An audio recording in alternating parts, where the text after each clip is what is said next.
Secret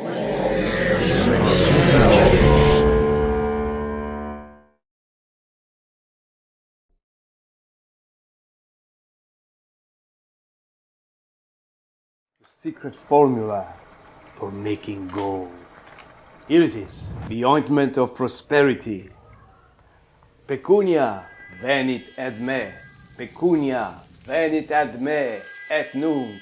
Pecunia venit ad me, et nunc. Pecunia venit ad me.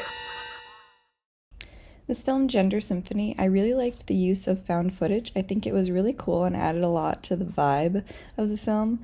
It was a really unique addition. In the same way, I really liked the choices of costume and objects. I think it was really unique and fun to watch. I liked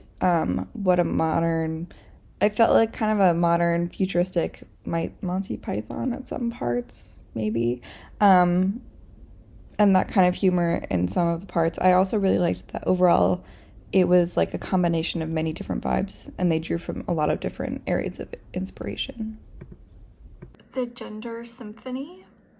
This was a wild experience. I enjoyed the film once I kind of got into it. I think it took me a little bit to get into, just because it was such a stylized piece, and it was just something that like I wasn't prepared for, I guess. Like watching it, I don't think that I was ready for it, and so it took me a little bit to kind of buy into it and get into it. But then by the end of it, I really enjoyed what I was seeing. I liked that they committed so much. I loved the choices that they made, actually, but I think in the beginning it kind of just like took me a beat to like get into the movie, I guess.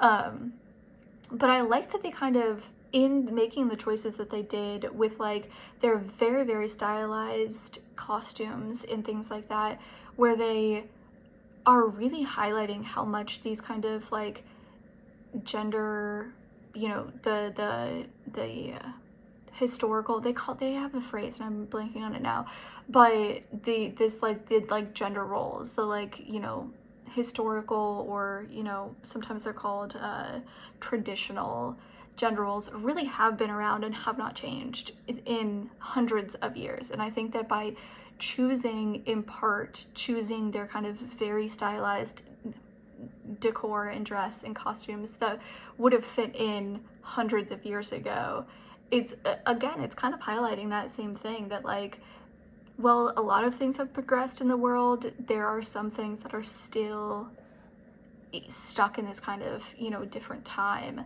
And that's kind of just what I took away from it. Obviously, there were other things that played into them choosing that kind of setting and that kind of decor and atmosphere and things like that. And I thought it all worked really well together. But that was just one of the things that kind of struck me, is just how far back those things have gone. But on the flip side of that, you know, have all of these other things that like over the years, over the decades, over the, you know, centuries, we have, you know, changed and challenged and accepted new realities, and this is just not one of them currently. And I think it's the next one that we're, as a society, kind of working on breaking down, of these kind of traditional gender roles. I think that that is definitely something that is, you know, in the midst of changing.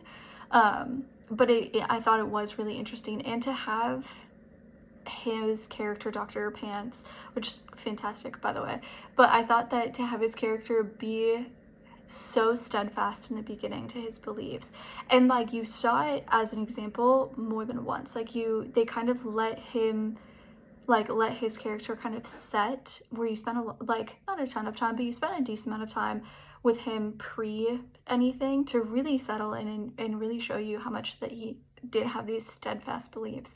And then you have all of the change happening, and then you have, you know, the potion, which I thought was whimsical and, you know, crazy. You have her becoming a man, and that kind of, how that changes things for her, especially given that she was living within the constraints of these very restrictive gender roles. And then the duel, which I thought was great and a lot of fun, and just really fantastic. Talk about challenging somebody's, masculine self-image, or challenging their, beliefs. Do it in a duel. I love it. I thought that was really great. And, having that kind of be like the true turnaround point of him having this realization. I thought all of it worked really, really well together. The Gender Symphony. This was really interesting and very psychedelic. I think that the filmmakers wholeheartedly embraced that farce genre and they ran with it, and they did a really good job. The use of graphic FX and in-camera special effects was really cool with what they did. And the cinematography was exceptionally well done. Yeah, nice job.